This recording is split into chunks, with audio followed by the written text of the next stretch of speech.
আপনাকে কি করে ভালো না বাসি ইয়া রাসূলুল্লাহ। যখন আপনি আমাকে ভালোবেসেছেন সেই 1400 বছর আগে, যখন আপনি আমাকে মিস করতেন, আশা করতেন যেন আমার সাথে দেখা করতে পারেন, অথচ তখনও আমি জন্মই হইনি। সেদিন সাহাবীরা আপনার চোখে পানি দেখে বলল, ইয়া রাসূলুল্লাহ, আপনি কাঁদছেন কেন? আপনি বললেন, আমার ভাইদের খুব দেখতে ইচ্ছে করছে। সাহাবীরা বললেন, আমরা কি আপনার ভাই নই ইয়া রাসূলুল্লাহ?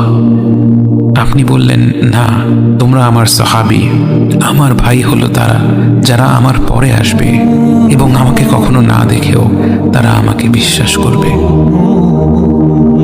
মৃত্যুশয্যায় শুয়ে আপনার অন্তরে এই চিন্তা ছিল যে আমাদের পরিণতি কি হবে। উম্মতি উম্মতি বলতে বলতে আপনি আপনার রবের নিকট ফিরে গিয়েছেন। আজ আমরা আপনার উম্মতের অংশ।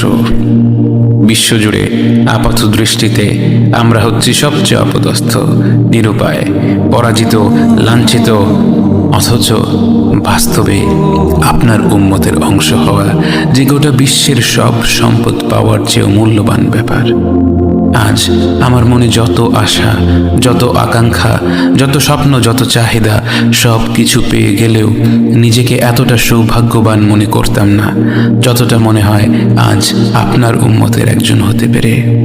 কাল হাসরের ময়দানে যখন গোটা মানব জাতি এক নবী থেকে আর এক নবীর কাছে ছুটে যাবে, আল্লাহ যেন বিচার প্রক্রিয়া শুরু করেন এবং প্রতিটি নবী নাফসি নাফসি বলে মানুষকে ফিরিয়ে দিবে।